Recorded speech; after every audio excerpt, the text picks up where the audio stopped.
नमस्कार दोस्तों, स्वागत है आपका मेरे चैनल कॉमिक्स लाइफ में। शुरू करते हैं मनोज कॉमिक्स की एक और मज़ेदार कॉमिक्स, इंस्पेक्टर मनोज और मशीनी मानव पार्ट 2। आज पुलिस डिपार्टमेंट की नाक ही कट गई। हा हा हा। उधर इंस्पेक्टर मनोज को निर्ममता पूर्व कत्ल होते देख हवलदार वीर बहादुर, जो होश आने पर उस कक्ष तक पहुंच गया था, कुछ क्षणों के लिए स्तब्ध सा खड़ा रह गया था। नहीं, यह नहीं हो सकता। अब यहाँ रुकना खतरे से खाली नहीं है। हमें फौरन यहाँ से चल देना चाहिए। तब लुटेरों ने नोटों से भरे ट्रंक उठाए और वहां से चल दिए। लुटेरों की नजरों से ओझल होते ही हवलदार अपने हवासों में लौट आया। वह लपक कर इंस्पेक्टर मनोज के निकट पहुंच गया। फिर जैसे ही उसने इंस्पेक्टर मनोज की नब्ज टटोल कर देखी, उसके होठ बरबस ही बुदबुदा उठे। साहब अभी जीवित है, मुझे इन्हें फौरन अस्पताल ले चलना चाहिए। लेकिन अभी हवलदार इंस्पेक्टर मनोज को उठाने की कोशिश कर ही रहा था कि तभी पुलिस दल वहां पहुंच गया। मौके की नजाकत को भांपते ही वहां आए अधिकारी ने सबसे पहले इंस्पेक्टर मनोज को अस्पताल पहुंचाने का प्रबंध किया। साहब, क्या मनोज साहब बच पाएंगे? ईश्वर मालिक है, कुछ भी कहना मुश्किल है। उधर अस्पताल पहुंचते ही इंस्पेक्टर मनोज को स्ट्रेचर सहित वैन से उतारकर ट्रॉली में रख ऑपरेशन थिएटर में ले जाया गया। डॉक्टर, मनोज साहब बच तो जाएंगे? अभी मैं कुछ नहीं कह सकता। ऐसा मत कहिए डॉक्टर, मनोज साहब को बचा लीजिए, मैं आपके पैर पड़ता हूँ। हवलदार को अपने पैरों पर गिरते देख डॉक्टर का दिल हाहाकार कर उठा, पर वह हवलदार को कंधे से थाम भर्राए स्वर में बोला, भगवान से प्रार्थना करो मेरे भाई, शायद वह तुम्हारी सुन ले। इतना कहे डॉक्टर हवलदार को अकेला छोड़ ऑपरेशन थिएटर में चला गया। डॉक्टर के जाते ही, भगवान, मैंने आज तक तुमसे कुछ नहीं मांगा, आज मांग रहा हूँ, चाहे मेरी जान ले ले, पर मेरे साहब की जान बख्श दे प्रभु। फरियाद करते हुए बरबस ही हवलदार की रुलाई छूट गई थी। उधर इंस्पेक्टर मनोज पर हुए प्राण घातक हमले की खबर मिलते ही पुलिस कमिश्नर शमशेर सिंह सहित कई विशिष्ट पुलिस अधिकारी अस्पताल पहुंच गए थे। अभी हम आप लोगों को कोई आश्वासन नहीं दे सकते कमिश्नर साहब।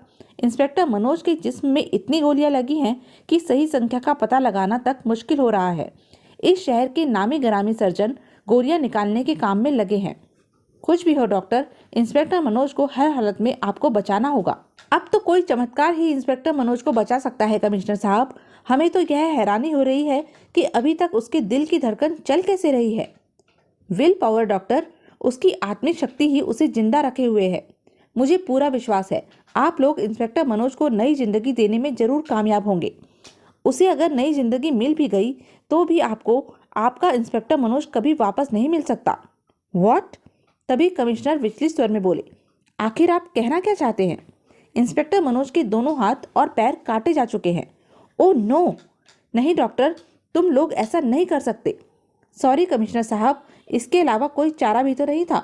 उनके हाथों और पांवों की हड्डियां बुरी तरह छलनी हो चुकी थी।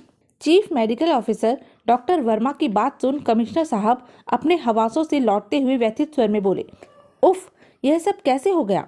तभी डॉक्टर फिर बोला, सिर्फ यही नहीं, एक गोली मनोज की खोपड़ी में भी लगी है। गोली निकाली जा चुकी है, लेकिन यह कहना मुश्किल है कि होश में आने के बाद वह किसी को पहचान भी पाएगा या नहीं। ऐसी जिंदगी तो मौत से भी बदतर होगी डॉक्टर।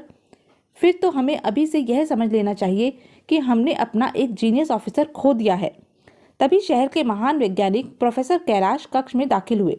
कमिश्नर के शब्द सुन वे तुरंत बोल उठे, नहीं कमिश्नर साहब, आपको आपका जीनियस ऑफिसर वापस मिलेगा, यह मेरा वादा है। प्रोफेसर कैलाश, आप यहाँ और इस समय? मुझे जैसे ही इंस्पेक्टर मनोज पर हुए प्राण घातक हमले की खबर मिली, मैंने डॉक्टर वर्मा को फोन किया और इंस्पेक्टर मनोज की नाजुक अवस्था के बारे में पता चलते ही यहाँ दौड़ा चला आया। तभी डॉक्टर वर्मा ने स्पष्ट करते हुए बताया, मैं इन्हें इंस्पेक्टर मनोज की जानकारी फोन पर दे चुका हूँ। ओह, परंतु आप इस मामले में क्या कर सकते हैं? मैं इंस्पेक्टर मनोज के हाथ, पैर और दिमाग वापस दे सकता हूँ, लेकिन इसके लिए आपकी अनुमति की आवश्यकता होगी। आपकी बात मेरी समझ में नहीं आ रही है प्रोफेसर कैलाश। आप जो कुछ कहना और करना चाहते हैं उसे साफ साफ बताएं तो बेहतर होगा। आप जानना ही चाहते हैं तो सुनिए।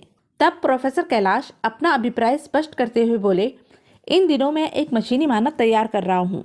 मैं मशीनी मानव के हाथ, पैर और कंप्यूटराइज दिमाग और शरीर का खोल तैयार कर चुका हूँ।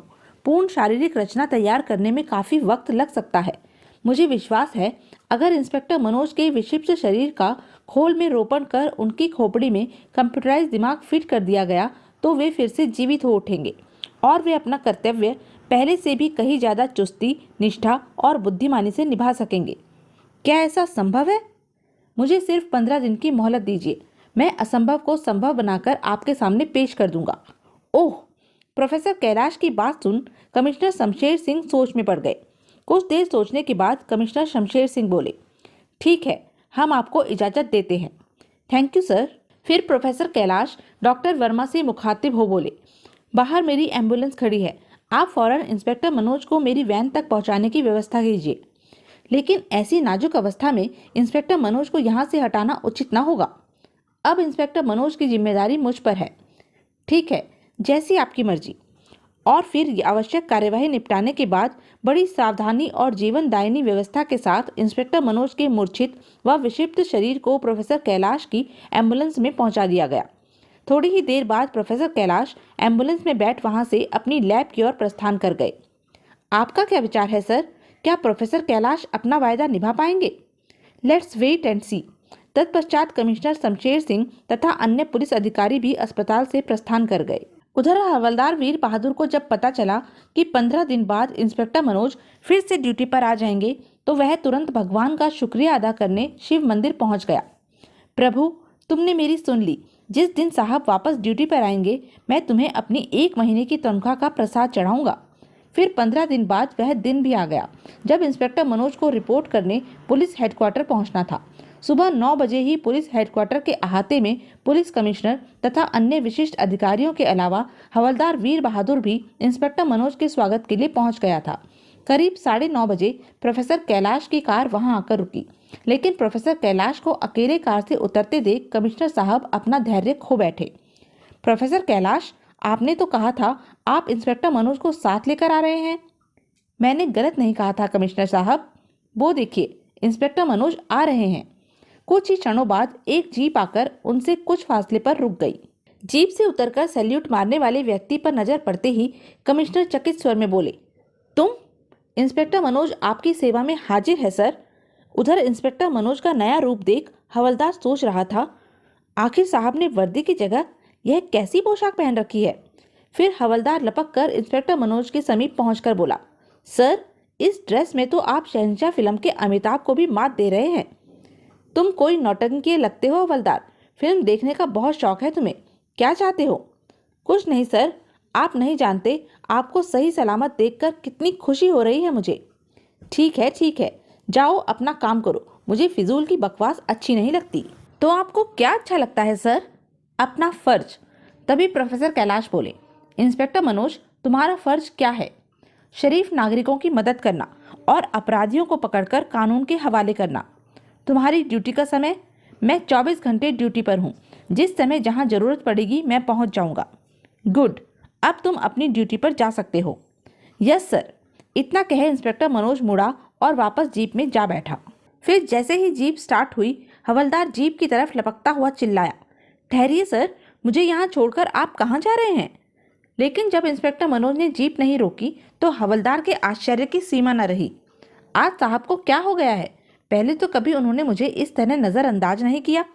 उधर कमिश्नर शमशेर सिंह परेशान से अंदाज में प्रोफेसर कैलाश से कह रहे थे, मेरी तो कुछ समझ में नहीं आ रहा है, मैं आपको समझाता हूँ।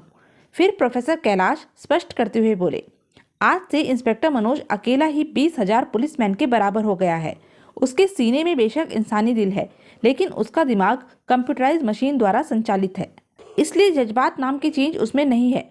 वह एक जीता जागता रोबोट है। उसके लिए फर्ज ही उसके जीवन का एकमात्र उद्देश्य है। फिर प्रोफेसर कैलाश अपनी जेब से एक यंत्र निकालकर कमिश्नर साहब को दिखाते हुए बोले, ऐसे यंत्रों के जरिए इलाके में हो रहे अपराधों की सूचना थानों से सीधे इंस्पेक्टर मनोज तक पहुंचाई जा सकेगी। उस समय वह जहां भी होगा फौरन घटनास्थल की ओर चल देगा। आपने तो मुझे अजीब दुविधा में डाल दिया है प्रोफेसर। आपकी बातें मुझे किसी जासूसी कहानी का अंश प्रतीत हो रही हैं। हैरान होने की जरूरत नहीं है कमिश्नर साहब, जल्दी ही रोबोट इंस्पेक्टर मनोज अपने कारनामों से पुलिस विभाग को ही नहीं पूरे विश्व को चौंका देगा। अपराध करने वालों पर उसका खौफ इस कदर मंडराएगा कि वे अपराध से तौबा कर लेंगे। ऐसी हालत में अपराधी उसे फिर खत्म करने की कोशिश भी तो कर सकते हैं। जरूर कर सकते हैं, लेकिन अब इंस्पेक्टर मनोज को खत्म करना मुश्किल है। क्योंकि इंस्पेक्टर मनोज ने जो सुरक्षा कवच पहन रखा है उस पर गोलियों का कोई भी असर नहीं होगा। इसके अलावा उसकी बाहों की शक्ति का तो आप अंदाजा ही नहीं लगा सकते सर। और फिर आगंतुक अधिकारी जैसे ही निकट पहुंचा, कमिश्नर साहब ने प्रश्न किया, क्या बात है मिस्टर निर्व्याहानी? सर, अभी अभी खबर मिली है कि दुर्दांत आतंकवादी बंता सिंह ने स्कूल के 50 बच्चों से भरी एक बस का अपहरण कर लिया है। व्हाट? बंता सिंह ने बच्चों को आकाश गंगा की गगनचुंबी इमारत की 10वीं मंजिल में कैद कर रखा है। उसने धमकी दी है कि अगर हमने उसके जेल में बंद 5 साथियों को 2 घंटे के अंदर रिहा नहीं किया तो वह एक एक कर बच्चों को 10वीं मंजिल की खिड़की से नीचे फेंकना शुरू कर देगा। ओ माय गॉड, यह घटना कब घटी? अभी अभी इलाके के थाना इंचार्ज को बंता सिंह ने फोन पर अपहरण की जानकारी देते हुए धमकी दी थी। वह पुलिस फोर्स भेज चुका है। अब तक पुलिस इस इमारत को अपने घेरे में ले चुकी होगी, लेकिन आपका निर्देश पाए बिना वह किसी कार्यवाही का आदेश नहीं दे सकता। हमें फौरन घटनास्थल पर पहुंचना चाहिए। लेकिन घटनास्थल पर पहुंचने से पहले इंस्पेक्टर मनोज को भी घटना की जानकारी दे दीजिए कमिश्नर साहब। परंतु इससे क्या फर्क पड़ेगा? हम कोई रिस्क नहीं ले सकते। 50 बच्चों की जिंदगी का सवाल है। हर्ज क्या है सर? लगे हाथ इंस्पेक्टर मनोज की सर क्षमता का इम्तिहान भी हो जाएगा। ठीक है, अगर आप कहते हैं तो इंस्पेक्टर मनोज को भी खबर करके देख लेते हैं। इतना कह कमिश्नर साहब ने प्रोफेसर कैलाश के हाथ से संपर्क यंत्र ले लिया। फिर प्रोफेसर कैलाश के निर्देशानुसार जैसे ही उन्होंने यंत्र पर लगा हरा बटन दबाया, hello, inspector Manoj here. Inspector Manoj से संबंध स्थापित होते ही कमिश्नर साहब उसे घटना की जानकारी देते हुए बोले, इंस्पेक्टर मनोज, तुम्हें उस आतंकवादी के पंजे से 50 बच्चों को छुड़ाना है। उधर इंस्पेक्टर मनोज का दिमाग सीधे आदेश रिसीव कर रहा था, इस तरह कि किसी बच्चे को कोई क्षति ना पहुंचे। डोंट वरी सर, उन मासूम बच्चों को खरोच भी नहीं आएगी। क्या इंस्पेक्टर मनोज बच्चों को दुर्दांत आतंकवादी की कैद से छुड़ा पाया? क्या इंस्पेक्टर मनोज अपने हत्यारों को गिरफ्तार कर कानून के हवाले कर सका? प्रोफेसर कैलाश अपने प्रयोग में सफल तो हो गया, लेकिन इस सफलता की उसे क्या कीमत चुकानी पड़ी? हवलदार वीर बहादुर पर क्या गुजरी? क्या इंस्पेक्टर मनोज और हवलदार वीर बहादुर कभी एक दूसरे के करीब आ सके? अपराधियों ने इंस्पेक्टर मनोज से निपटने के लिए क्या कदम उठाया? इंस्पेक्टर मनोज के रोबोट बनने के पीछे क्या रहस्य था?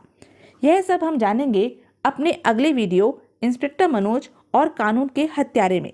तब तक के लिए बने रहें मेरे साथ, और हाँ, मेरे चैनल को लाइक, शेयर और सब्सक्राइब करना ना भूलें। धन्यवाद।